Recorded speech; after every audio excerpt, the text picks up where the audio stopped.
And I'm Angel, and we're here with your Q&A Friday. Fridays. That's right, that's where we get to answer your questions. But today we have a special guest for you. So our special guest today is our friend and pastor, Linssen. Welcome, Liz. We're excited to have you with us, joining us here on Happily Ever After. Well, I'm thrilled to be here, Angel. Ah, yes, excuse the way I look, though. No. You all know that we've been in the cafe, so we're working, right? So this is right after, and we all look a little worn, but that's okay. We're coming to you because we are committed, right? Amen. So we just want to start off by just talking about, a lot of you know that I came down as a missionary to help out with the church plant here, and that's to work with Liz, who planted the church. Liz, can you just talk to us briefly about that a little bit? Yeah, sure. Planting a church, starting a church was something that God started speaking to me about 3 years ago when my husband and I were living overseas in South Korea. I've been part of the pastoral ministry team for, maybe 8-10 years over there. So I was part of a team. Yeah. So when the Lord started speaking to me about coming to Wales, back home to Wales, and planting a church, that really took me by surprise. But of course, you obey. And the church has now been going for just over 2 years. And God has been so faithful in it. It's an awesome church. Amen. Yeah, it is. It's a great church. We're happy to be a part of it. We're really, really blessed. Yeah. And so I would imagine that planting a church, because it would take a lot of time and a lot of energy, that it may affect your marriage in some way. Do you think that it affected your marriage? If so, how? Well, I can think of 2 ways it did affect my husband and I. His name is Will. First of all, it was real hard work. It's been real hard work. But the wonderful thing is that my husband Will, he's been a real support. So whether it's helping me, because we provide a free lunch on Sundays right after service as well. Yeah. So whether it's helping me cook, which is not his natural gifting, and we're a mobile church as well, so we have to set up every week. So filling up the car, carrying things, just doing whatever is needed. He just rolls up his sleeve. He just never complains, and he's just been a wonderful, wonderful support. So it's been a real blessing to see his goodness, really, his kindness in helping me, because he really doesn't have to do that. No, he doesn't. Shout out to Will, hey! Well, Number one guy. Yeah. and he is an amazing guy, so supportive, so knowledgeable. I just love spending time with him. Yeah. So, Liz, what's the best thing about your marriage? Oh wow, that's a huge question. But before I answer that, if I could just say one more thing about the church marriage. Yeah. Oh, sure. I think as well, one of the challenges that came was that it was really financially difficult, I think, for many, many, many months. And it kind of really, every month, you're kind of really on your knees just praying for the finance to come in. And, there was a point that I had to sort of really pray that, we don't go bankrupt, because we put in quite a bit of our own money in the early beginning. So it kind of drove us closer to God. As a married couple, we'd come together and say, only God can really take us through this. Only God can help us. And so we would just pray together and turn to God and see God's faithfulness together. So that was actually a challenge, but, a blessing to see God's faithfulness. So that was another thing, how it affected us. Nice. Yeah. Thank you, Liz. That's a blessing, though. Yeah, definitely. Just coming together, because sometimes when there's added stress, it pushes people apart. So it's nice that it really, really cemented you and brought you together. It hasn't affected us negatively at all. Awesome. It really has. The challenges have really drawn us together. But of course, with every married couple or dating couple, there's always a choice that you have to make. Yeah. That's important. The choice, choosing. That's right. And what was your question, honey? And the best thing about marriage, wasn't it? Yeah. What's the best thing about your marriage, Liz?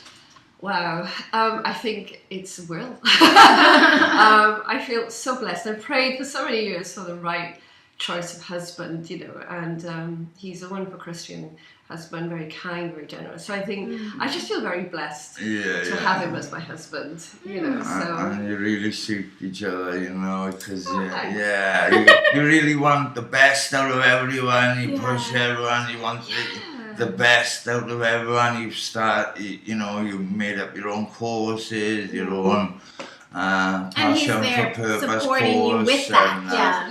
and I just think it's wonderful, you know, what you both do, you know, and I know your time is precious and, you know, generous to not just yourselves, but to others and all, you know, to build each other up, you know, encourage others and, you know, want them people, you know, the best out of people, which I've done the course, so I can speak on that, and it is a good course. Passion for purpose. Yeah. Yes, 8-week course. Yeah.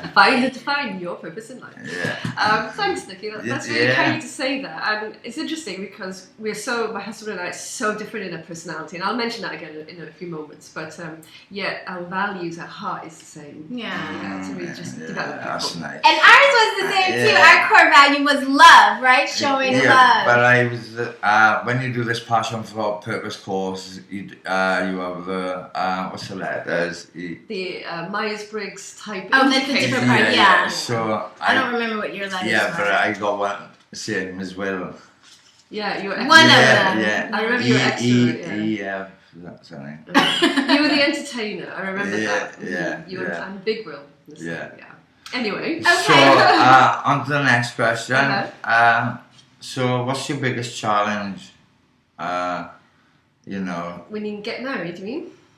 Getting Well, married? just coming to Wales and just setting up setting everything up because. Well, that and just in the marriage though, really, Just marriage, really, yeah.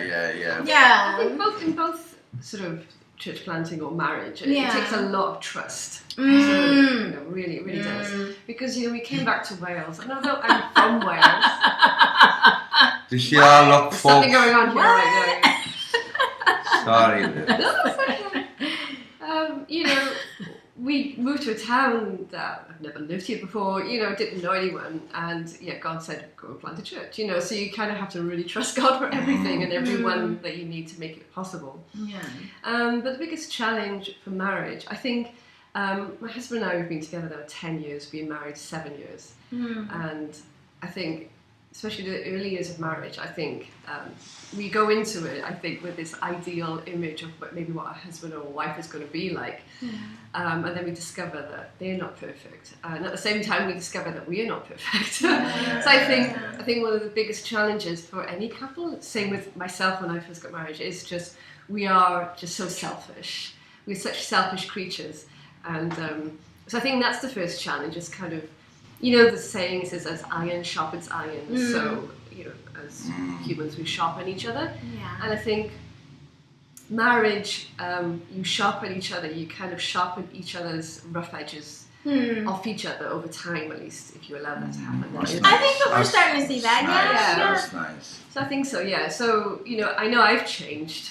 You know, I'm certainly becoming less selfish, and my thoughts are sort of turning more to me, like, you know, how can he meet my needs right now? You know, this is my right, you know. It's more kind of, I see his load and what he's coping with, so how can I just lighten his load regardless of what I'm going through? How can I lighten his load? So I think, you know, you have to learn to be less selfish and more considerate of your partner and put them first. I think those are good answers, and it kind of leads us into the last one, and I don't know if it's similar, because the last question is like, what advice would you then give for people who are considering marriage, or, you know, maybe newlywed, you know, like what advice would you give? Oh, so much, Angel. I'm sure. Can I just say something sure. that Will, everyone knows that Will works away a lot, so when they come home, perhaps you can talk more on, you have a date night? Yeah, we do once a week, yeah. So do you want to follow on from that? Yeah, sure. I think that's one of the things we started, you know, before we got married, and actually I've done quite a few premarital courses for engaged couples as well, and I think We've done it. You've done it too, that's right. I think so. I think it kind of blends in with the other question that some advice, definitely do a premarital course. You know, just do a premarital course of some kind, because you really need to understand yourself, your own personality, and understand the other person, because I think if we don't understand each other, we try to change each other, and that just never works. And let me just jump in there, like, because the premarital course, I agree. I think that it is important because you get to talk about a lot of issues that you wouldn't necessarily think to mention. Yeah. But I think that also then once you're in marriage, it's remembering what you talked about, because sometimes you go through it and then it like slips out of your head, like, oh, didn't we talk about this? Because I think that we've experienced that a little bit, like, we really did talk about this. Let's pull out some of the paperwork and remember what it was that we said. So remembering also that what you learned during those sessions. Yeah, definitely. One of the first things my husband did when we actually first started dating, he does like leadership training and consulting, so he has all these kind of personality assessments and everything. And the first thing he did in the first month that we were dating is that he put me through these personality assessments, you know. Am I extrovert or introvert, feeling or more sensing, Myers-Briggs type indicator, 5 love languages and all of this.